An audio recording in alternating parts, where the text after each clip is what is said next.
Well, hey everybody! Happy Star Wars Day! I am your host, Parzival. Welcome back to another awesome, exciting day of movie merc. Today, of course, is Star Wars Day, and today we're going to be breaking down one of my all-time childhood favorites from 1999, Star Wars The Phantom Menace. Let's get into it. I love you guys. Thank you so much for joining me back for another exciting episode. Let's jump into it. Directed by George Lucas, starring actors Liam Neeson as Qui-Gon Jinn, Ewan McGregor as Obi-Wan Kenobi, Natalie Portman as Princess Amidala, Jake Lloyd as a very young Anakin Skywalker, and Ahmed Best as Jar Jar Binks. The visual effects of Phantom Menace are groundbreaking in terms of new technologies and techniques that have never yet been performed in any type of cinema in Hollywood history. This movie in particular introduced us to memorable characters like Jar Jar Binks, Darth Maul, and Mace Windu, played by the great Samuel L. Jackson. Each character brought their very own unique presence to the Star Wars universe. Now let's talk about one of the most epic lightsaber duels known to the franchise, Qui-Gon Jinn and Darth Maul's epic battle on the planet of Naboo. The choreography and the intensity of the fight scene left fans on the edge of their seats. And every time the score of Duel of the Fates comes on, believe me, every Star Wars fan comes running because they know exactly what is going on in that particular moment in time. The movie opens up in the deeps of space with a new Jedi Master played by Liam Neeson and the familiar Jedi played by the new actor Ewan McGregor as a young Obi-Wan Kenobi on a diplomatic mission. Once they arrive, they are attacked and separated.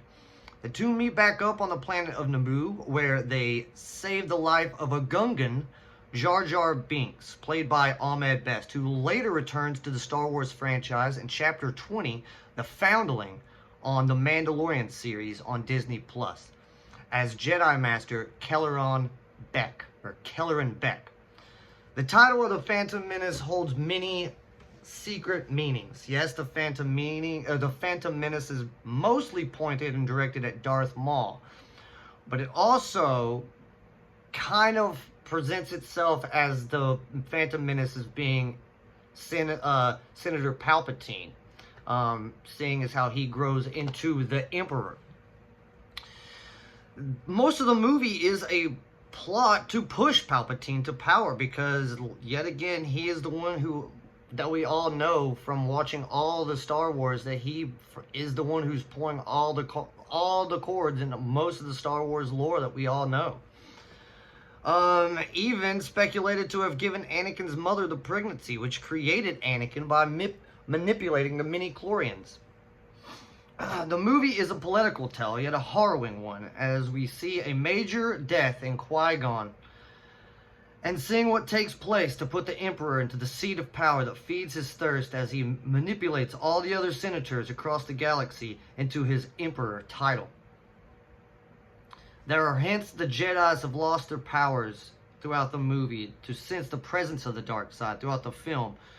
With the Sith returning without their knowledge, this is truly the downfall of the Jedi, with only 2 movies away from Order 66 taking place and the extinction of what we know as the Jedi. The pod races scenes are amazing. They are in your face, they're action-packed, they hit home in so many places. I'm not even joking, I saw that movie in theaters about 90 times as a kid. It got to a point where on the weekends, my grandparents just took me to the movie theater, gave me like 20 bucks, and I would just watch it over and over again. As like a weird Star Wars babysitter. I grew up on it. I'm a huge Star Wars fan. I love Star Wars. I mean, it's been a part of my life. My grandmother took me as a kid during the re-releases of 4, 5, and 6. And then 1999 hit, and I saw 1, 2, and 3, and I've they've been in my life ever since. There's so much about this film that touches the lives of so many other Star Wars fans, such as my own, on this entire planet. As we got reintroduced to a generation, to a franchise that was loved from the 70s. We got to meet Anakin, which later comes into Darth Vader.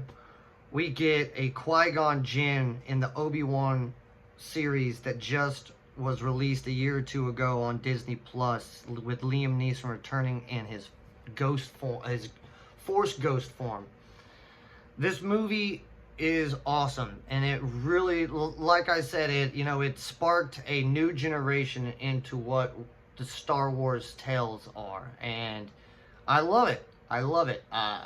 Darth Maul, Ray Park is an amazing stunt coordinator, actor. He was Toad in the X-Men franchises. He's set to return in Deadpool vs. Wolverine as Toad. But, his dual lightsaber as a kid, seeing that, and that dun dun dun dun dun dun dun, I mean, just that Duel of the Fates opening scene when those doors open and Darth Maul standing there in his black cloak, and Qui-Gon and Obi-Wan are standing there, and their sabers ignite. That shit is, it's untouchable. It's really untouchable when it comes to anything that we saw as kids in film. And I'm sure that I'm not the only one, but I'm grateful for it. The prequels get a lot of flack. They do. But come with the prequels, we also get the story of the Clone Wars. And that animated series on Disney Plus is phenomenal and fills in so many gaps. And if you're a true Star Wars fan, I really think that you're going to love this movie. And if you haven't seen Star Wars, which is just all over the place, I can't believe if you haven't. But if you haven't, this would probably be a good one to start with. Go ahead and start with this one. Watch 1, 2, and 3, then 4, 5, and 6, New Hope, and all those. Those are the ones that our parents grew up with. And, sit down with your parents and watch them. Rewatch them with your family, and introduce them to your children if you have children. With this movie, I'm going to go ahead and give it a high 8.9. Just because of the nostalgic scenes of everything from the pod racing to the introduction of all these amazing, beloved characters in the franchise. Just down to the heartfelt scenes of Qui-Gon and, seeing little Yoda on his little hovering seat. And, everything in this movie has a special place in my heart. And I hope that if you watch it, it'll make its way to your heart. And maybe you can share it to your loved ones, because I've shared it to as many people as I can. So, yeah. Thanks for coming out.